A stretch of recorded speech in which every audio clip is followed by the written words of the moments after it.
कभी सोचा है कि कैसा होता क्यों है? कुछ लोग होते हैं वो ज्यादा हाथ पैर मारते नहीं देखते, फिर भी ऐसा लगता है जैसे सारी बाजी उनकी ही हाथ में है। सही बात है।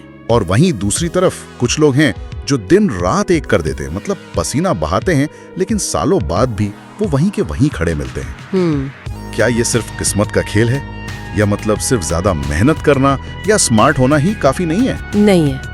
कहीं शक्ति का कोई ऐसा खेल तो नहीं चल रहा जिसके नियम हमें बता ही नहीं गए? देखिए, ये सवाल ही सब कुछ है और इसका जवाब थोड़ा असहज करने वाला है। अच्छा, जवाब ये है कि ये खेल सिर्फ मेहनत का है ही नहीं। तो फिर?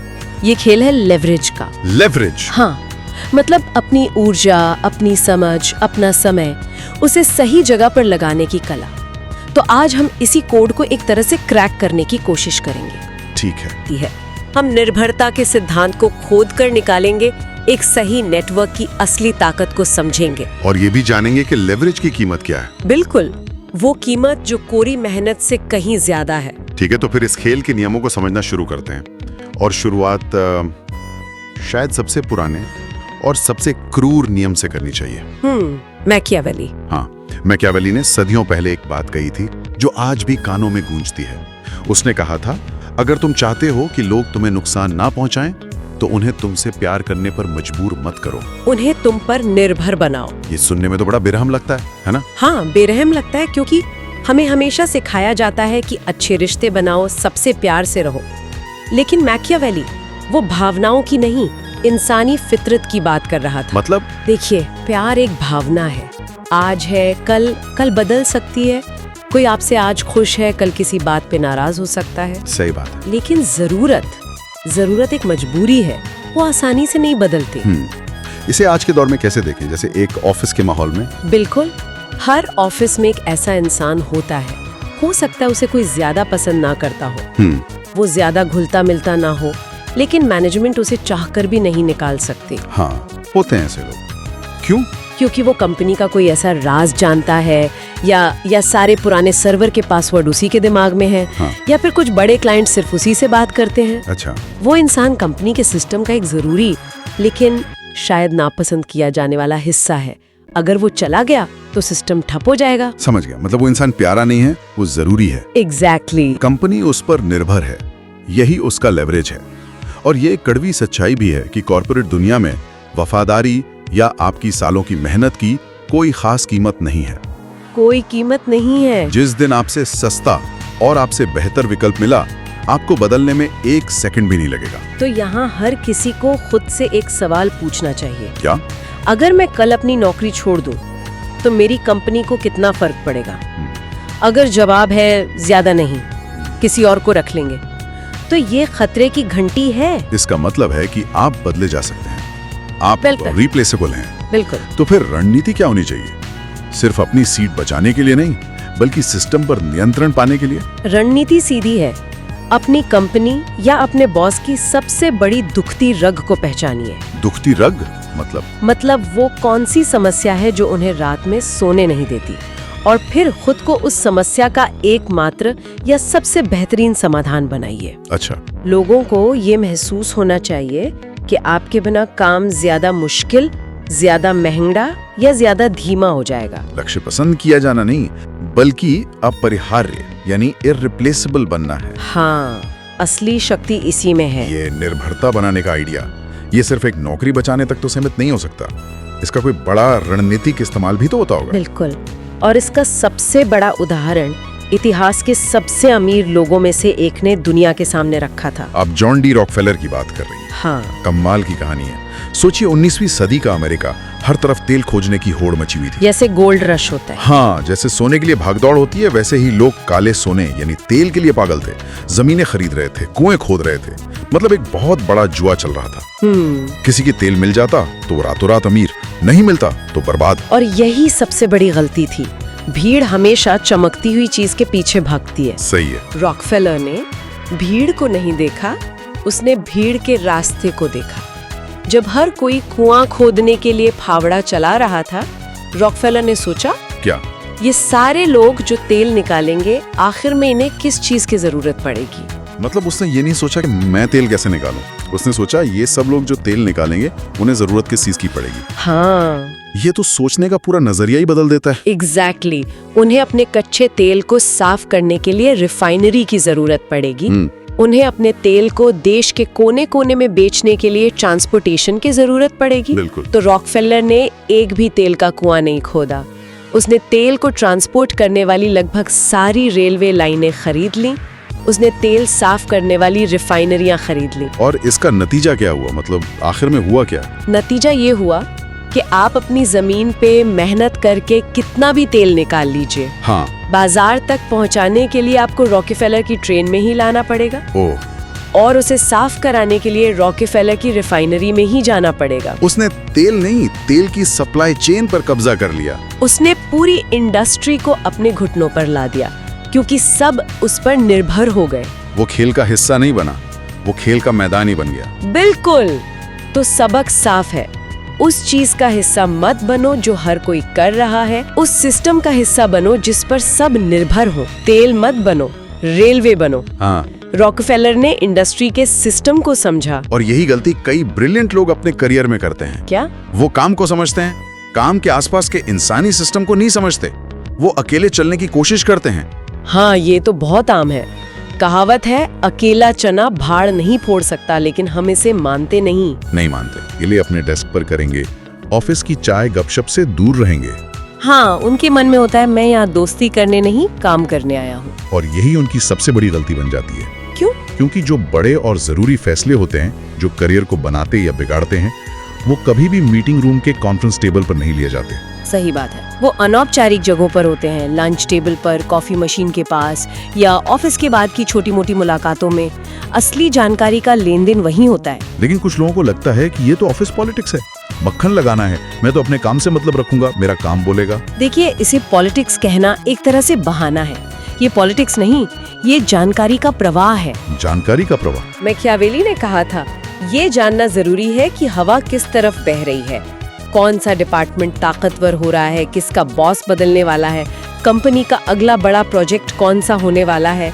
ये जानकारी आपको किसी ईमेल या रिपोर्ट में नहीं मिलेगी। ये लोगों के पास होती है। हाँ, ये गॉसिप नहीं, ये स्ट्रैटेजिक इंटेलिजेंस है। तो आप कह रही हैं कि नेटवर्क सिर्फ जान पहचान बढ़ाना नहीं है, बल्कि जानकारी के उस अदृश्य सिस्टम का हिस्सा बनना है। बिल्कुल। एक औसत दर्जे का इंसान जिसके पास एक मजबूत नेटवर्क है, वो उस अकेले बैठे जीनियस से आगे निकल जाएगा। क्यों? क्योंकि सही जानकारी और सही मौका उस तक पहले पहुंचेगा। शक्ति गुटों में होती है, अकेलेपन में नहीं। और इसी पॉलिटिक्स से बचने के लिए हम अक्सर एक और गलती करते हैं, हम हर हाल में अच्छा बने रहने की कोशिश करते हैं। हाँ, ये एक और नियम है जो हमें बचपन से सिखाया जाता है। विनम्र बनो, अपनी गलती हो तो मान लो, झगड़ा मत करो, शांत रहो। ये सब अच्छी बात है, इसमें गलत क्या है? बातें गलत नहीं है, लेकिन उनका हर हालात में इस्तेमाल करना गलत है। अच्छा। मैकियावेली का एक और कड़वा सच सुनिए। वो कहता है, जो इंसान हर हाल में अच्छा बनने की कोशिश करता है जबकि उसके आसपास के लोग अच्छे नहीं हैं, उसका बर्बाद होना तय है। ये तो बहुत ही नेगेटिव साउंडिंग बात है। इसका मतलब क्या हमें बुरा बन जाना चाहिए? नहीं, बुरा नहीं, हमें समझदार बनना चाहिए। हालात के हिसाब से प्रतिक्रिया देनी चाहिए। जैसे कोई उदाहरण? मान लीजिए ऑफिस में कोई बार बार मीटिंग में आपका आइडिया चुराकर अपने नाम से पेश कर देता है। आप पहली बार चुप रहते हैं, सोचते हैं छोड़ो क्या झगड़ा करना, पहले बार आप अच्छे हैं। ठीक है। वो दोबारा ऐसा करता है, आप फिर चुप रह जाते हैं। अब आप अच्छे नहीं, आप कमजोर हैं। समझ गया। जब वो तीसरी बार ऐसा करेगा तो शायद आपसे पूछेगा भी नहीं, क्योंकि उसे पता है कि आप कुछ नहीं कहेंगे।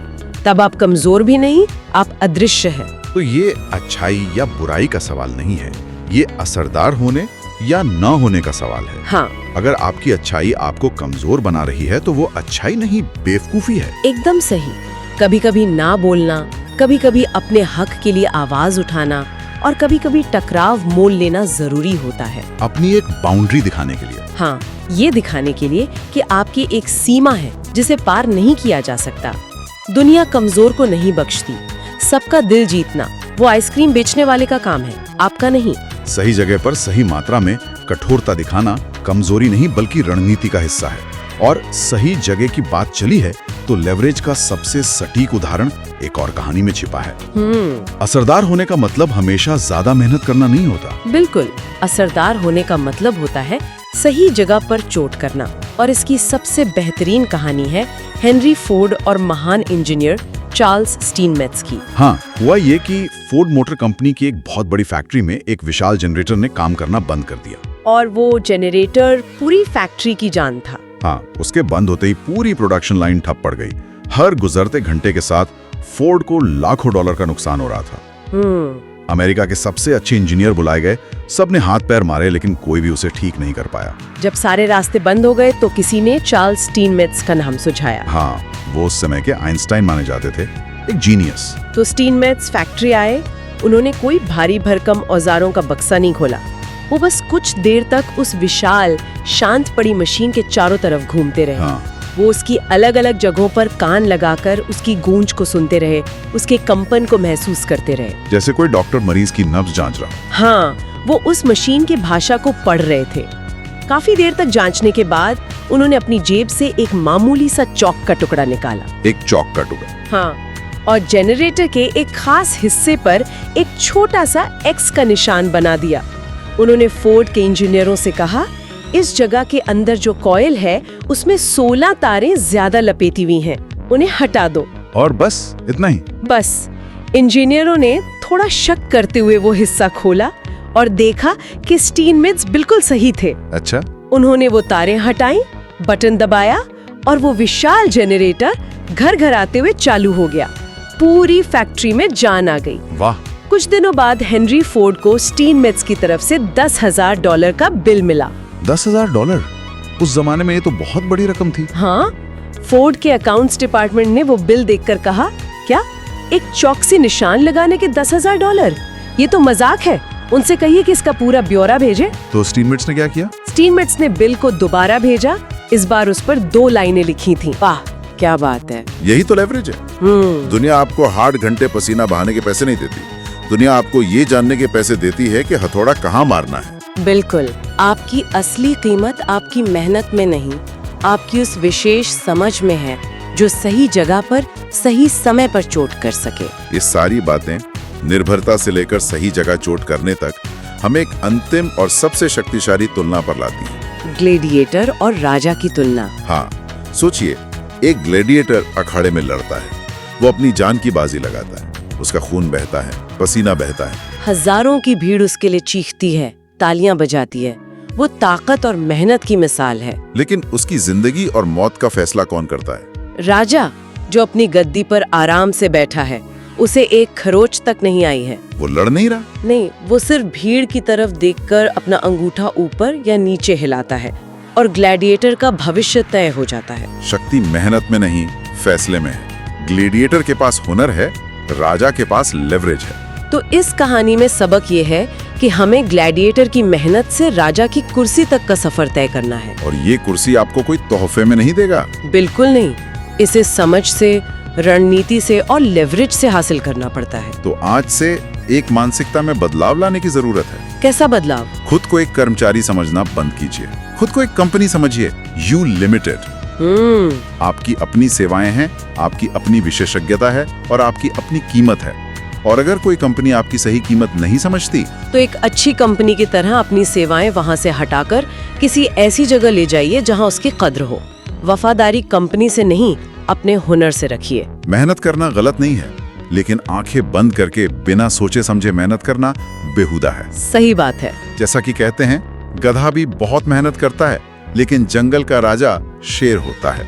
क्योंकि शेर जानता है कि कब अपनी पूरी ताकत से दहाड़ना है, कब शिकार पर झपट्टा मारना है और कब घंटों तक चुपचाप झाड़ियों में सही मौके का इंतजार करना है। वो अपनी ऊर्जा को रणनीति के साथ इस्तेमाल करता है। वही लेवरेज है।